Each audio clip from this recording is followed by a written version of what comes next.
Hello YouTube, this is the Nerdy Gamer here, bringing you a CSGO, just a bunch of clips that me, Lewis and Liam were playing. Liam, if you want to check out his channel, I'll leave a link in the description. He was annoying me like hell for me to put this in, so I'm going to do it. But we're playing some CSGO, and then halfway through, Lewis started talking about some really creepy story that he watched the video on, and so literally that's just going to be playing over the top of the gameplay. I do warn you, it is a bit of a gruesome and creepy story, so if you are faint-hearted, I think that's what I would say, I would not watch this video. I'd still subscribe obviously, but I wouldn't watch this video, because it was a bit of a creepy story. If any of you, it's the Russian sleep experiment, if anyone's already seen or heard about it. There are videos on YouTube on it, but you could watch it here with the gameplay over it. And it's some pretty cool gameplay with on CSGO. I got a few sniper kills. I was about to see one here. At this point I was moaning at Liam because he couldn't hit anyone with an automatic rifle, but then he felt the need to go get a sniper because he thought that would improve his chance of getting people, but whatever. So yeah, guys, it's going to jump into the commentary soon, so please like, favourite and subscribe. Helps a lot. This has been the Nerdy Gamer. Peace.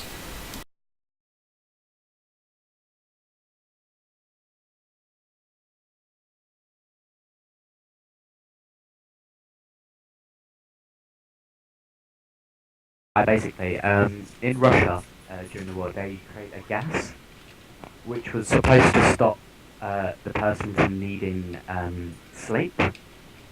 Yeah. So they'd gotten 5 prisoners who were actually sentenced to death and put them in a room. Yeah. And they put the gas into the room and it basically stopped them sleeping. Yeah. For the first, in the room there was running water, everything they needed really. So 3 days went past, everything was fine. And on the 4th day they started whispering some way, and every person, there was one person which would run up and down the room screaming. Yeah. And this got continuously worse. And then the scientists would monitor them via holes because there was no wireless cameras, but there were microphones. They would monitor them through glass and the microphones. So what they did, they covered their mirrors with feces and with books, which they ripped out paper from the books and stuck it to the wall. Yeah. And they actually started to stop hearing one person. Yeah. So they decided that they was actually going to go in the cell and see what was going on. Yeah. So they actually went into the cell and there was only 4 of them. And the room was covered in blood, 2 centimeters of blood. Yeah. 1 second, I'm going to go hide and then continue the story. Okay. Wait, can you still hear me? Yeah. So basically, a person had actually been torn apart and put down a drain of the toilet, and the toilet had flooded. Yeah. And with the other people, bits of flesh were hanging off, their rib cages were exposed, and their lower organs had been removed. Yeah. And on their fingers, all their bones were exposed. But this was all through self-harm. They actually did none of it on did to each other.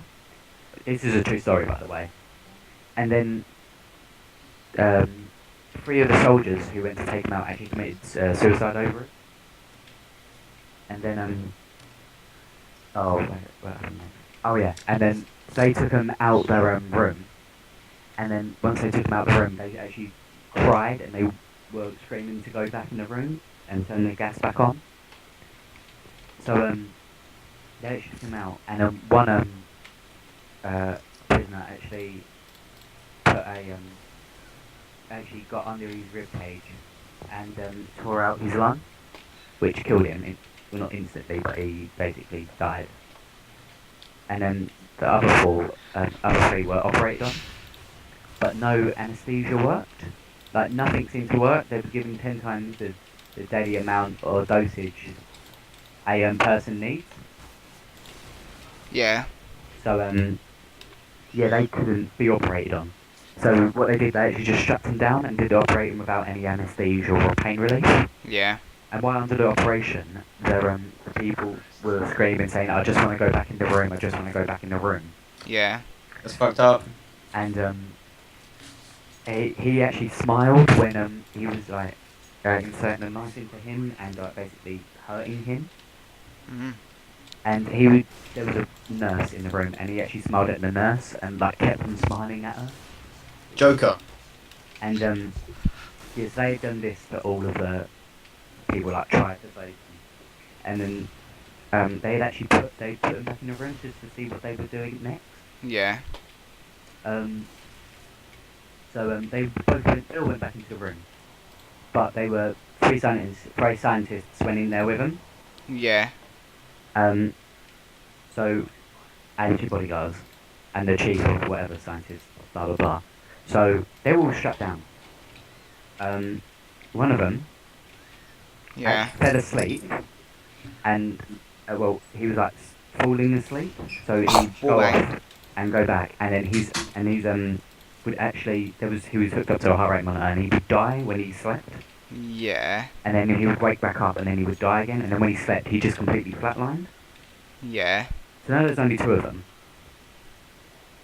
and then one of them started screaming, "Turn the gas back on! Turn the gas back on!" So they did, and then he started laughing. So then one of the scientists pulled out a gun and shot him, saying, "Oh, this isn't right. We should have euthanized them ages ago." Yeah. And then one of the guys actually broke out and actually tore his throat out with his hands. Yeah. True story. No hell of a lie. And he then got the gun, put it to his head and said, "Oh, I just want the pain. I don't want to go sleep." Yeah. So the reason they were self-harming themselves was to stay awake, because the gas was killing them, and if they slept, they would die. It Oh. was just all fucked up. And that's a true story. So then why do they want to go back in the room for? Because that's where the gas was, and they was pumping gas into the room.